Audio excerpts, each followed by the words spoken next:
Bonjour, aujourd'hui, je vous parle de l'investissement en bourse et plus particulièrement de comment choisir un bon FNB au Québec sans se tromper. Alors, mise en garde, je ne suis pas planificateur financier, je suis enseignante au primaire. Je suis juste passionnée par les finances personnelles et j'ai fait des recherches acharnées depuis les 10 dernières années pour apprendre à gérer mon argent intelligemment. J'adore apprendre et j'adore enseigner. Donc, voilà pourquoi je fais ma vidéo d'aujourd'hui. Mon objectif, c'est de vous donner une méthode simple, concrète et infaillible pour sélectionner un FNB adapté à vos objectifs tout en évitant les erreurs fréquentes. Mais comme j'ai dit, je ne suis pas planificateur financier, donc si vous voulez les conseils d'un vrai expert, allez-y avec votre pro à vous.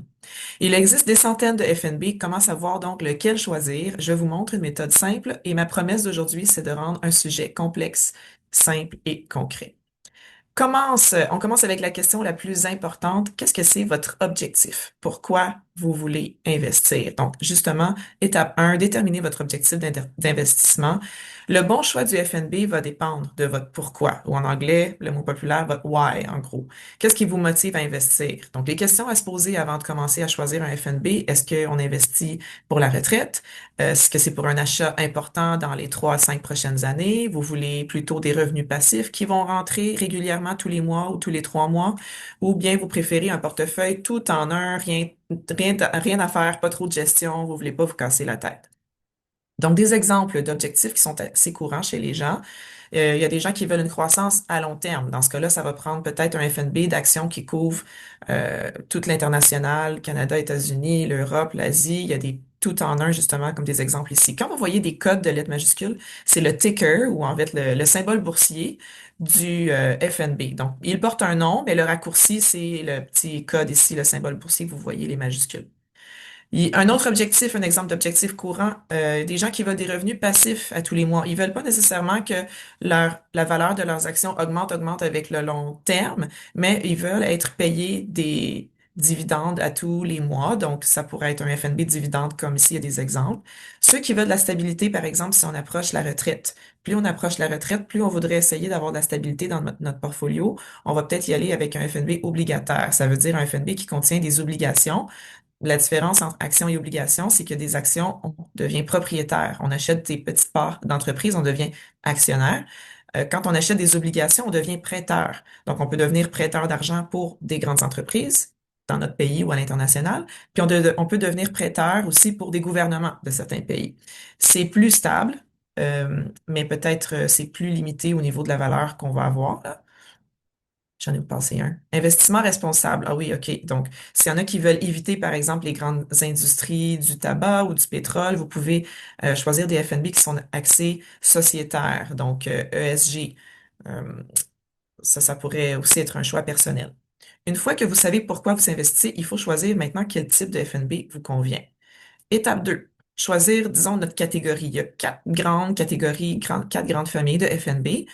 Catégorie A, les FNB d'action, qu'on appelle aussi équité. C'est un portefeuille orienté donc vers la croissance. On mise sur des entreprises qui vont pas nécessairement nous payer des dividendes élevés à tous les mois, mais on souhaite que la valeur de l'action augmente avec les années, avec le long terme.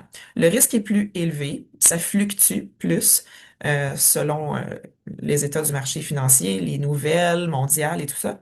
C'est recommandé plutôt pour le long terme, 5 ans et plus. On met pas notre argent dans un FNB d'action si on a besoin de la retirer, disons, pour une mise de fonds pour une maison dans 2 ou 3 ans. Parce qu'on ne sait pas, il pourrait y avoir une crise boursière, puis nos valeurs vont avoir descendu beaucoup. C'est pas le temps de retirer quand on est dans un creux. Deuxième catégorie d'FNB, les FNB d'obligation. Comme j'ai dit tout à l'heure, c'est plus stable. Par contre, c'est des rendements un petit peu plus faibles. C'est idéal pour réduire la volatilité. Si vous voulez, par exemple, vous approcher de la retraite, ben, on apporte un petit peu d'obligations dans notre portfolio. C'est les FNB tout en un aussi, appelés en anglais Asset Allocation. Vous voyez ici des tickers, des symboles boursiers qui en sont des exemples. C'est le meilleur choix pour 90% des débutants, mais pas juste des débutants, en fait, de tous les investisseurs. Pour moi, c'est même une option. Je me considère pas débutante en investissement, mais pour moi même, c'est une très bonne option. Je l'utilise. C'est automatiquement diversifié. Il n'y a aucun recalibrage à faire. Ça veut dire qu'on se demande pas les proportions dans notre portfolio. Est-ce que je mets plus de pourcentage au Canada, plus de pourcentage aux États-Unis, en Asie, les marchés émergents, les marchés européens, les obligations, c'est déjà tout en un dans le portfolio, puis on fait juste mettre de l'argent régulièrement à chaque mois sans se poser de questions. Et D, finalement, les FNB thématiques. Par exemple, l'intelligence artificielle, l'énergie propre, les FNB technologies, il y a des FNB aussi qui suivent la performance du Bitcoin.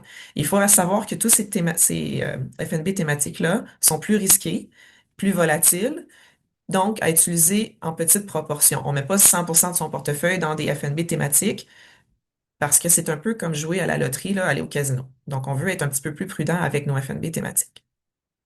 Maintenant que vous savez quel type de FNB peut vous intéresser, passons aux critères concrets pour en choisir un bon. Donc, étape 3, il faut vérifier trois critères essentiels pour analyser un FNB. Numéro 1, le premier critère, est-ce que votre FNB, il est diversifié? Il y a combien d'entreprises qui sont incluses dans ce FNB? Par exemple, le S&P 500, qui est quand même un indice très, très populaire, je dirais le plus populaire peut-être, il y a 500 entreprises. Mais il y en a un peut-être moins connu, le ACWI, qui est le All Country World Index, c'est un indice boursier mondial majeur qui mesure la performance des marchés boursiers développés et émergents à travers le monde. Il y a 2500 entreprises, c'est-à-dire que s'il y en a une là-dedans qui va pas bien, ça a moins d'impact sur le FNB que s'il y en a, par exemple, 50. Donc, il faut analyser ça, il faut prendre ça en considération. Deuxième critère, frais de gestion. Et ça, c'est le critère très, très important, je pense, un des plus importants pour Warren Buffett avant de choisir un FNB. Il faut choisir un FNB qui a les frais de gestion le plus bas possible. Idéalement, entre 0,05% ou 0,35%. Ici, vous avez des exemples chez Vanguard. Vanguard, c'est une compagnie qui offre différents FNB. Vous pouvez aller voir sur leur site Internet. Mais il y en a d'autres. Il y a iShare, Horizon, là, j'en passe. Il y a des frais, bon, voilà, des frais de 0,25% versus des frais de 1%. Ça peut sembler pas beaucoup, mais en fait, ça peut vous coûter des dizaines de milliers de dollars à long terme dans la différence que ça va faire dans vos rendements. Troisième critère, les taxes. Donc, il faut faire attention pour choisir le bon FNB selon le type de compte dans lequel on veut investir. Par exemple, les dividendes américains, l'imposition est différente selon le compte, s'ils sont dans un CELI, dans un REER ou dans un compte non enregistré. Un compte non enregistré, en passant, c'est juste un compte d'investissement qui n'a pas d'avantages fiscaux. Donc, pour éviter la retenue de 15% de dividendes américains, c'est mieux d'investir dans un REER. Dans un CELI, les dividendes US vont être imposés à la source, puis un compte non enregistré, ben, les FNB canadiens ont peut-être un avantage fiscal. Donc, selon le compte, on choisit le bon FNB. Étape 4, il faut faire attention à quatre erreurs fréquentes à éviter. On passe tous par là. Je suis coupable d'être passé par plusieurs peut-être les cinq, même les cinq erreurs par le passé. Pardon, choisir un FNB seulement parce qu'il a bien performé récemment. Le passé ne garantit rien. Warren Buffett le dit aussi, les performances passées ne garantissent aucunement les performances futures d'un FNB. Deuxième erreur très courante, acheter trop de FNB.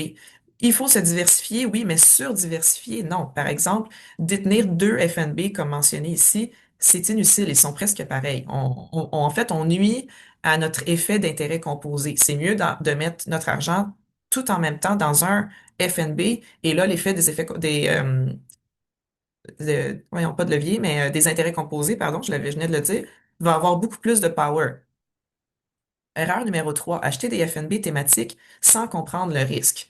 Un FNB de Bitcoin, de technologie, d'intelligence artificielle, ça peut perdre 50% de sa valeur rapidement. Il faut avoir les nerfs solides pour être capable de garder son argent puis de continuer et de persévérer. Erreur 4, ne pas vérifier les frais totaux. Ça veut dire les frais que vous allez payer en frais de gestion, les frais de transaction. Donc, il y a certaines plateformes de courtage qui vont vous demander aussi des frais de commission à chaque vente, à chaque achat. Donc, il faut faire attention aux frais qu'on paye. Et cinquième erreur, mélanger plusieurs FNB qui se recoupent. C'est un peu comme le numéro 2. Donc, si vous détenez deux FNB qui ont tous les deux le S&P 500, c'est juste qu'ils n'ont pas le même nom, le même ticker, ben, ça sert à rien. Étape 5, justement, décider dans quel type de compte vous allez investir. J'ai fait une vidéo précédemment, il y a quelques semaines, dans ma série d'investissements à la bourse. Vous pouvez peut-être aller la voir où je vais en parler beaucoup plus en détail. C'est important de savoir tout simplement que certains FNB vous donneront des meilleurs rendements dans un type de compte en particulier. C'est une question de fiscalité. Donc maintenant que vous le savez, allez faire vos recherches et puis c'est important quand même de le savoir pour maximiser nos rendements. Cas pratique, admettons que vous vous dites, moi je veux un FNB simple pour un CELI pour investir à long terme. Les critères, on veut un FNB d'action globale, ça veut dire plus international. On veut des frais qui sont le plus bas possible et un rééquilibrage automatique. Conclusion, on va peut-être y aller avec un tout en un ici proposé. Un autre exemple, vous pourriez dire, moi, je veux un FNB de dividendes élevés pour générer un revenu. Donc, moi, je cherche pas nécessairement des actions qui vont prendre énormément de valeur à long terme, mais je veux des entreprises qui vont me payer à chaque mois des dividendes. Alors ici, on peut peut-être y aller avec un VDY de chez Vanguard. Je veux éviter les États-Unis pour des raisons fiscales. Ici, vous avez une autre option. Donc, voilà, selon votre objectif, vos convictions, il y a quelque chose pour vous. Un résumé simple. Définissez vos objectifs. Choisissez votre catégorie de FNB. Vérifiez les frais, la diversification et la taille du FNB. Je n'ai pas beaucoup parlé, mais c'est vrai qu'un FNB qui a pas beaucoup en fait, d'actifs total, c'est peut-être un peu plus risqué. Considérez l'impact fiscal selon le type de compte aussi dans lequel vous investissez. Alors voilà. C'est une série de vidéos sur l'investissement à la bourse que je suis en train de faire. Dans ma prochaine vidéo, je vous aide à créer votre premier portefeuille complet basé sur les FNB que vous venez d'apprendre à choisir aujourd'hui. Si vous avez appris quelque chose durant ma vidéo, je vous encourage à vous abonner à ma chaîne. Je vous remercie d'avoir écouté jusqu'ici et je vous dis à la prochaine. Bye!